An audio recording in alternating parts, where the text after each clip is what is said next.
우리는 예상치 못한 팬데믹으로 인하여서 오랜 시간 참 어려운 시기를 보냈습니다. 특히 예상치 못한 코로나19로 인해서 새로운 변화에 적응하는 것이 결코 쉽지 않았습니다. 요즘은 식당에 가면 메뉴를 정하고 주문을 받는 사람이 거의 없습니다. 키오스라고 해서 내가 직접 주문을 해야 하죠. 예전에는 이런 일 없었습니다. 그런데 팬데믹을 겪고 난 이후에 세상이 아주 레디컬로 바뀌면서 정말로 우리가 공부해야만 삶을 살아갈 수 있을 정도로 아주 많은 변화를 우리는 맞게 되었습니다. 교회도 마찬가지죠. 교회도 팬데믹을 경험하면서 참으로 많은 변화를 시도했고 그 변화에 적응하려고 몸부림을 쳤습니다.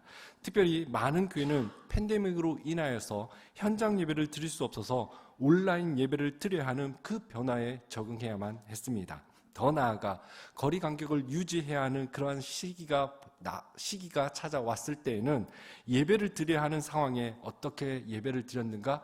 예약제로 예배를 드렸습니다. 즉 예약을 해야만 현장 예배를 드릴 수 있는 그러한 기상천외한 경험을 할 수밖에 없었죠. 우리 교회는 이 시기에 현장 예배를 드려서 감사했지만 많은 교회는 비대면 예배를 드리면서 성도 간의 관계가 참 많이 소홀해졌습니다. 더 나아가 그 관계가 깨지는 일들도 비일비재했습니다. 더 안타까운 것은 코로나19 사태 이후로 현장 예배가 회복되지 않아서 교회가 많은 어려움에 놓여져 있는 것이 사실입니다. 이는 중소교회만 해당되지 않습니다. 대형교회도 여전히 힘들어하고 있습니다. 코로나19 사태 전 그 상황으로 회복되어졌으면 하는 소망이 있지만 그 전의 상황으로 회복되는 것이 결코 쉽지 않은 것이 현 상황입니다. 그런데 아이러니하게도 교회사를 보면 고난이 찾아왔을 때, 특별히 교회 가운데 어려움이 찾아왔을 때 교회는 더 기도하고 더 결집했으며 고난이 찾아왔을 때에 하나님 앞에 나아가 기도하며 부르짖고 나아갈 때에 하나님의 은혜가 강력하게 임했고 그로 인하여 교회는 성장할 수 있었습니다. 그런데 앞서 언급한 것처럼 아이러니하게도 팬데믹 상황을 벗어난 지금은 어떠한가? 팬데믹으로 인하여 오히려 어려운 시기를 겪었음에도 불구하고 오히려 팬데믹으로 인하여 성도 수는 현저히 줄었습니다. 경제가 어려워지면서 헌금도 줄었죠.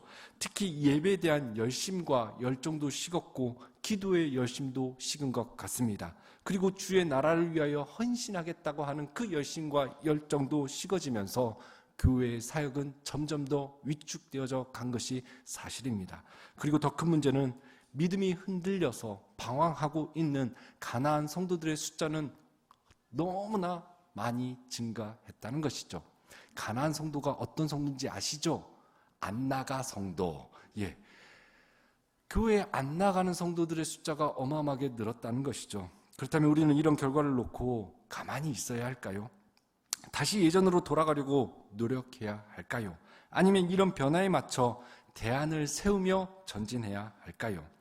세상은 팬데믹 상황을 경험하면서 예전으로 돌아가려고 노력하기보다는 도리어 새로운 변화의 물결에 발맞춰서 대안을 세우고 전진하는 것이 현명한 선택이다라고 이야기합니다.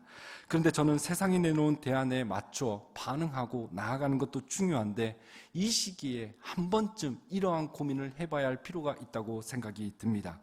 그것은 바로 그동안 우리는 무엇을 믿었는가? 무엇을 믿고 신앙생활 해왔던가? 우리는 무엇을 가르쳤는가? 제대로 믿었던 것은 맞는가? 한 번쯤은 우리는 고민해 볼 필요가 있다고 생각이 됩니다.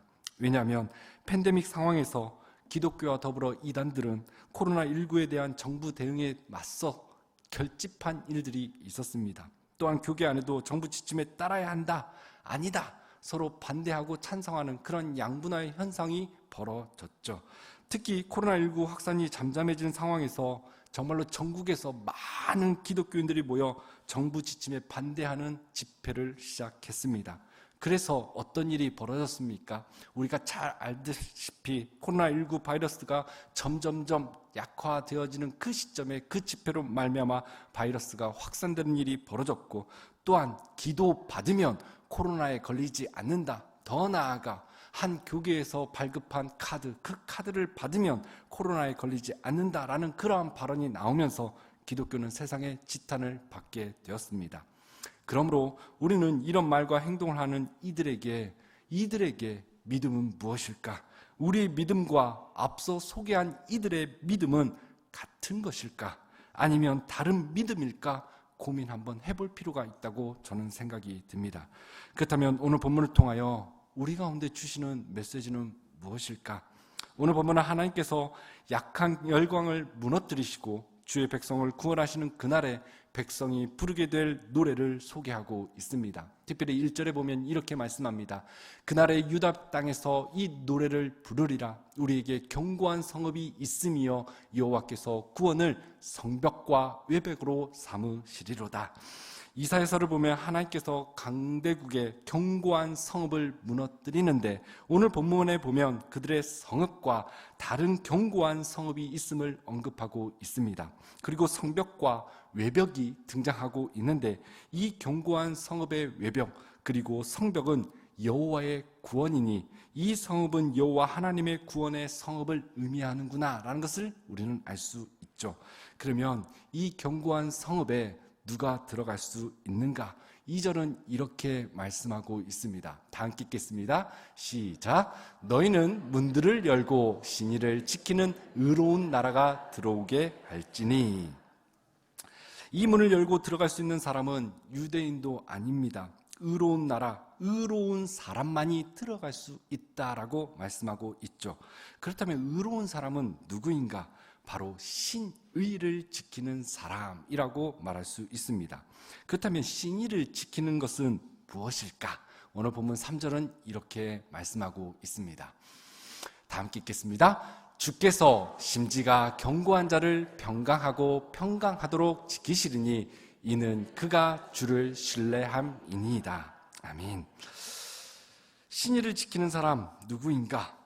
2절에서 신의를 지키는 의로운 나라를 3절에서는 심지가 견고한 자로 언급을 하고 있기 때문에 신의를 지키는 자와 심지가 견고한 자는 같은 그룹의 사람이구나 라는 것을 우리는 알 수 있습니다. 그렇다면 심지가 견고하다는 것은 무엇일까요? 심지는 히브리어로 에제르라는 단어가 쓰여져 있는 것을 볼 수 있습니다. 에제르, 이것은 무엇을 의미하는가 하면 견고하다. 그의 마음의 생각, 혹 그가 지향하는 목표, 계획 등이 흔들리지 아니하고 한결같다라는 의미를 담고 있습니다. 그런데 여러분, 좋게 말해서 한결같다이지 다르게 말하면 고집센 사람이지 않겠습니까? 생각이 굳은 사람, 변화가 없이 한결같은 사람, 이런 사람에게는 어떤 말을 해도 변화하지 않습니다. 요동하지 않습니다. 변화하려고 시도도 하지 않죠. 그러면 이게 심지가 견고한 사람, 이러한 사람을 오늘 본문은 이야기하는가? 그렇지 않습니다. 심지가 견고한 사람, 오늘 본문에서 무엇이라고 이야기하는가 하면 오늘 본문 3절에서는 이렇게 말씀하고 있습니다. 주께서 심지가 견고한 자를 평강하고 평강하도록 지키시리니 이는 그가 주를 신뢰함이니이다 라고 말씀합니다. 심지가 견고한 사람을 오늘 본문에서 무엇이라고 하는가 하면 심지가 견고한 사람은 주님을 신뢰하는 사람이다 라고 말씀하고 있죠. 즉 주님을 향하여 내 마음과 생각이 딱 고정이 되어서 미혹되지 아니하고 흔들리지 않는 그러한 사람이 바로 오늘 본문에서 심지가 견고한 자다라고 이야기하고 있습니다. 그럼 반대로 심지가 견고하지 않다는 것은 무슨 의미를 담고 있을까요? 야고보서 1장 6절에 보면 이렇게 말씀합니다. 다 함께 읽겠습니다. 오직 믿음으로 구하고 조금도 의심하지 말라. 의심하는 자는 마치 바람에 밀려 요동하는 바다 물결 같으니. 심지가 견고하지 않은 사람에 대한 특징을 정확하게 이야기하고 있습니다. 어떤 사람이냐? 바로 믿음으로 구하고 난 단 이후에 의심하는 자. 이런 사람은 어떤 결과를 맞이하게 되는가 하면 바로 바람에 의해 흔들리는 물결 같은 사람이다. 자꾸 흔들린다라고 이야기하죠. 그리고 더 구체적으로 이러한 사람은 어떤 사람이냐라고 야고보는 이야기하는가 하면 8절에 이렇게 말씀하고 있죠. 두 마음을 품어 모든 일에 정함이 없는 자로다라고 말합니다. 심지가 견고하지 않은 사람에게 나타난 특징, 바로 마음은 하나님께도 있고 다른 것에도 있는, 바로 두 마음을 품은 자는 심지가 견고하지 않다라고 야고보서를 통하여 우리는 알 수 있습니다. 그렇다면 왜 이사야 선지자는 계속적으로 여호와를 신뢰하라, 여호와를 신뢰하라 라고 강조하는 것일까? 이사야 선지자가 부름을 받고 난 이후에 39장까지 계속적으로 이사야 선지자는 여호와를 신뢰하라, 여호와를 신뢰하라 지속 반복적으로 강조합니다. 이사야 선지자가 활동했던 시대, 어떤 시대입니까?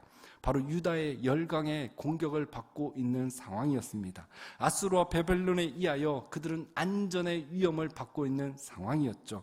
그때 유다가 누구를 의지합니까? 무엇을 의지합니까?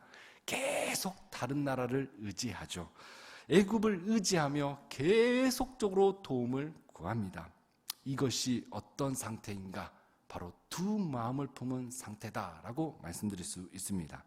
사실 이스라엘 백성들은 하나님을 섬기지 않은 적이 없습니다. 하나님을 예배하지 않은 적이 없습니다. 하나님을 믿지 않은 적이 없습니다. 그들은 끊임없이 하나님을 섬겼고 끊임없이 하나님을 믿었습니다. 그런데 문제는 하나님과 애굽 사이에서 두 마음을 품은 것, 그것이 문제였던 것이죠. 그래서 하나님을 신뢰하라, 하나님만을 신뢰하라 라고 이사야 선지자는 강조하여 선언하고 있는 것입니다. 그렇다면 우리는 어떻습니까? 예수님께서는 돈과 하나님을 동시에 섬길 수 없다, 그렇게 해서는 안 된다라고 말씀합니다. 그런데 그럼에도 불구하고 우리는 어떻습니까? 하나님도 섬기고 돈도 섬깁니다. 하나님도 사랑하고 돈도 사랑합니다. 아니신가요? 뭐니 해도 뭐니 아닌가요? 하나님도 좋지만 돈도 사랑하는 게 우리 아닌가요? 사무엘상에 보면 이스라엘 백성이 사무엘에게 우리에게도 왕을 세워주십시오라고 요청합니다. 그 이유가 무엇입니까?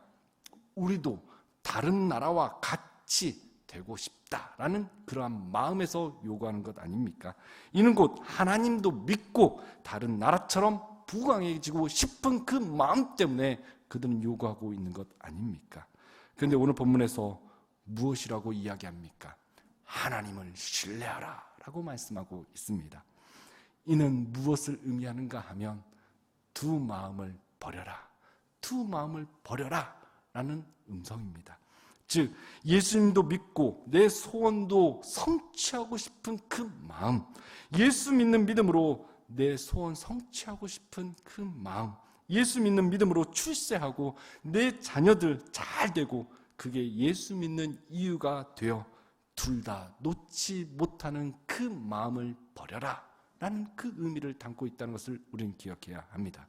따라서 하나님을 신뢰한다는 것은 하나님께서 내 소원을 들어주실 것이라고 믿는 그 믿음이 아니라 하나님이 내 소원을 들어주시지 않을지라도 여전히 그분을 믿고 의지한다는 것을 의미한다는 것을 우리는 기억해야 합니다.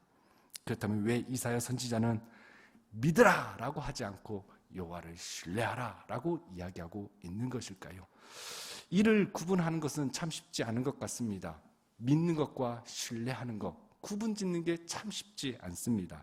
믿음과 신뢰를 구분지어 표현한다면 신뢰는 좀 더 관계적인 차원에서의 의미가 더 깊이 담겨져 있다라고 말씀드릴 수 있습니다. 왜냐하면 신뢰는 그냥 쉽게 짧은 시간에 생기는 것이 아닌 오랜 시간, 그 관계가 쌓여야 신뢰가 생기기 때문이죠. 그래서 사람과 신뢰가 쌓이면 어떤 부분에서 이해가 되지 않지만 그럼에도 불구하고 우선 믿고 갑니다. 마찬가지로 하나님을 신뢰한다는 것은 이런 것 같습니다. 하나님과 깊은 관계 가운데 신뢰가 쌓이면 하나님의 일하심이 내 계획과 내 뜻과 맞지 않는 상황으로 전개가 된다 할지라도 그럼에도 불구하고 하나님을 믿고 신뢰함으로 가는 것, 하나님을 믿고 신뢰함으로 따라가는 것, 그러한 의미를 담고 있는 것이죠. 그래서 이사야 선지자는 그런 의미를 담아 아수르의 공격을 받는 상황에서 이사야는 유다 백성을 향하여 과거에 애굽에서 그 애굽의 압제 속에서 너희를 건지신 그 하나님을 기억하고 그 하나님을 신뢰함으로 나아가라 라고 강조하여 이야기합니다.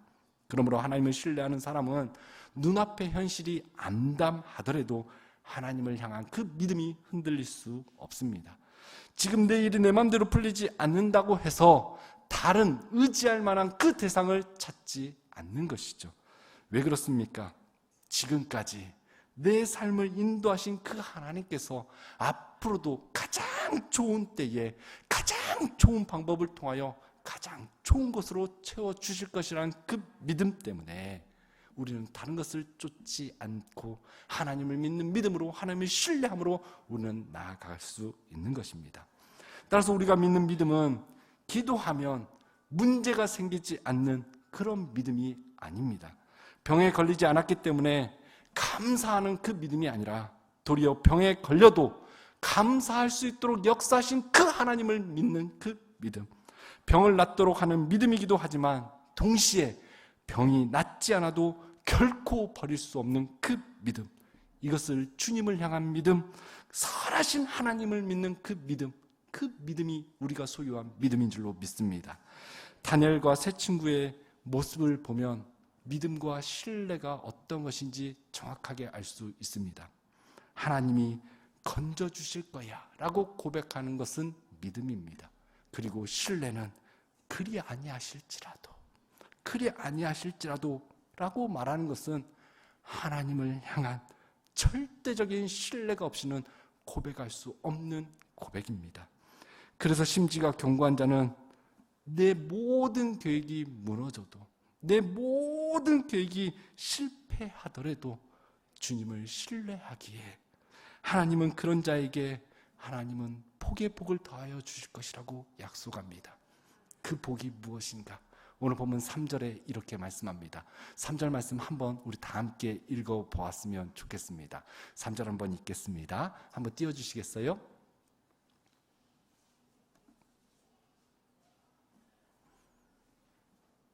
네, 우리 한번 읽도록 하겠습니다. 3절에 이렇게 말씀합니다. 주께서 심지가 견고한 자를 평강하고 평강하도록 지키시리니 이는 그가 주를 신뢰함이니이다. 하나님을 신뢰하는 자에게 하나님은 어떠한 복을 허락해 주신다고 말씀하고 있습니까? 바로 평강, 세상이 줄 수 없는 그 평강, 흔들리지 않은 그러한 평강, 그 평강의 복으로 우리 가운데 채워주실 것이다 라고 약속하고 있습니다.